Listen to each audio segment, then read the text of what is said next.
I'm here today to present you some of the main results from a roadmap that we recently released, which is entitled Beyond the Gas Grid. Well, basically, this roadmap is aiming at looking into the very specific case of European areas that are out of the natural gas grid, out of the natural gas network.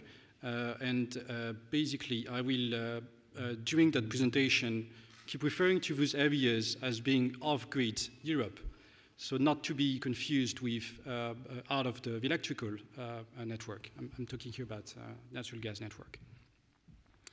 This roadmap also aims at basically looking into what could be the benefits, broadly speaking, of seeing the opportunity of increasing the share of LPG in Europe by 2030. So that's why we developed a number of projections to see basically what could be the results of those. But before getting into that sort of considerations, I wanted to go through with you some basic background information about LPG, as I assume that perhaps some of you may not be that familiar with LPG. So what is LPG? LPG is a blanket denomination for two naturally occurring gases, namely propane and butane. So first key feature of LPG is the fact that it comes from multiple sources. It is basically obtained as a byproduct from the natural gas extraction, and it is also obtained as a byproduct from the refining process. A second key characteristic of LPG is the fact that it can be easily liquefied and transported. This is mainly based on the fact that you need only a moderate pressure to put it under its liquid form and then to store it and transport it in different types of containers. The most common one being the LPG cylinder or gas bottle that you can find in your kitchen. It can also take other forms like a tank that you can have in your garden, for instance.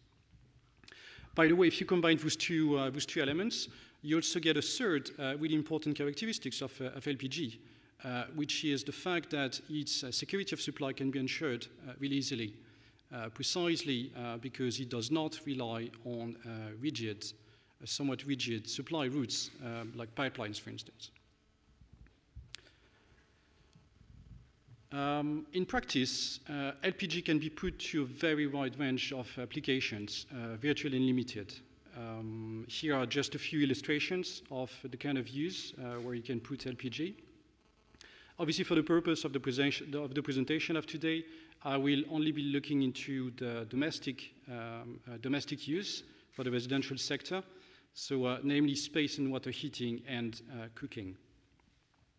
So let's get back to our main topic for my presentation today, which is the results of our Beyond the Gas Grid roadmap. But first of all, I wanted to highlight some of the main, let's say, objectives of our roadmap. The first one was to focus on, as I said, to focus on off-grid areas, so areas that are beyond the natural gas network. Well, obviously, some of you may just question why. Well, basically, the first answer I can come up with in terms of why we wanted to focus on off-grid areas is first that off-grid areas are the primary primary areas where LPG is used. So obviously, it was of high relevance to us. And second, we also had the feeling that somewhat those areas were not necessarily given the level of attention that it may deserve, in particular at policy-making level and here in Brussels. Obviously, a second core objective of this roadmap, as I mentioned earlier, is an attempt basically to quantify what could be the benefits if the use of LPG in off-grid areas were to gain more ground by 2030. By the way, we picked this objective of doubling the share of LPG in the energy mix for off-grid areas, precisely because we thought it was a realistic objective in terms of market growth. So we wanted, obviously, the methodology to be as strong and reliable as possible. A third objective was for us to highlight as well where basically this larger share of LPG in off-grid areas could support the uptake of new technologies in the residential sector. But I will get into more details about that later on. So let's just first look into the focus of our roadmap, precisely off-grid Europe. So first striking information to bear in mind is the fact that obviously, as written here, it's much more than a niche, because we're talking here about over 40 million households across Europe. It should be noted, however, that here we are talking about a possibly diverse range of geographies, precisely because our focus is areas out of natural gas grid. We're not necessarily talking about very specific geographies here. So that encompasses obviously rural areas, but also mountain areas. But in some member states, you actually also have some peri-urban areas that do fall in that category. So it needs to be taken to be kept in mind, precisely as regards the difference that you may find between these projections and this study and the ECOFIS study, which is only focusing on rural areas. So in terms of looking more specifically at to what extent LPG is important in these areas, LPG basically accounts for 17% of the demand in this area, in these areas, for the moment. So what did we do for preparing our study? Well, first of all, we approached and partnered with the E3M Lab, which is basically the academic team from the University of Essen behind the PRIMES model. For those of you who may not be that familiar with the PRIMES model, it's basically a computer-based econometric model which has been used, notably by the European Commission in the recent years for preparing some of their roadmap in the field of environment and energy policies. So this is very important because obviously you wanted a methodological basis which is as strong and reliable as possible, and by using this model, it is fully in line with some of the projections used by the Commission. And then by working with the University of Essen, well, basically we asked them to prepare us a baseline scenario that we could call the business as usual. And on top of that, we asked them to build up a specific LPG scenario, which basically would include certain drivers that would lead us to this doubling of LPG share in the off-grid areas. So what did these projections tell us? A first striking conclusion of the PRIMES model was to tell us that if LPG share was to double by 2030, we would get a significant CO2 savings. Actually, the PRIMES model reached a conclusion that we would get a cumulative saving of CO2 emissions of 184 million tons of CO2, which is obviously very significant.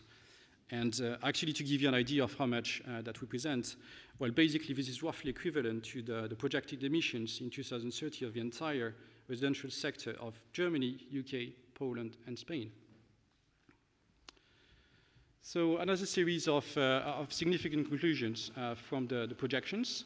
The LPG scenario would also lead the energy mix across Europe to reach a 7% gain in energy efficiency for the entire European residential energy sector, mainly based on the fact that LPG would then substitute some less efficient energy sources.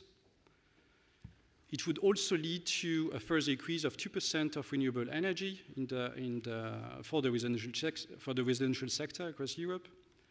And thirdly, we also found that based on the projections, on the results of the projections, that a larger use of LPG would also result in accelerating the uptake of new hybrid solutions.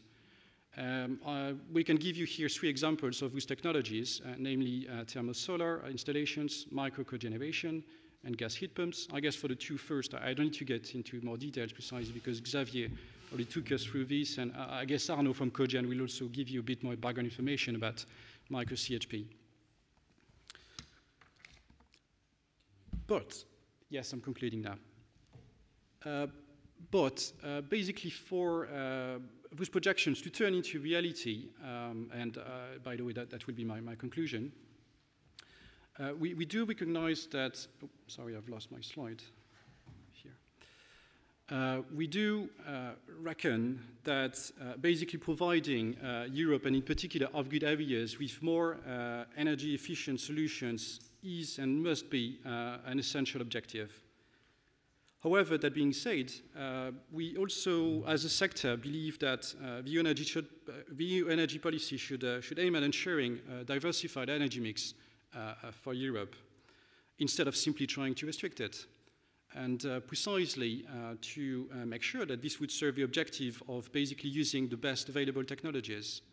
And by this, we mean both technology solutions using renewables and fossil fuels.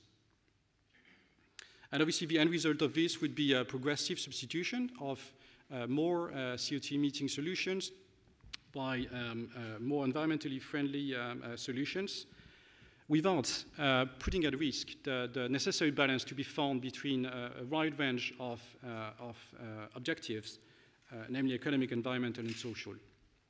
So that's where I conclude here. If you need more information, if you would like to have more information of the roadmap, because precisely because of time constraints, I could not get into too much details on the study. We do have the study obviously available on our website.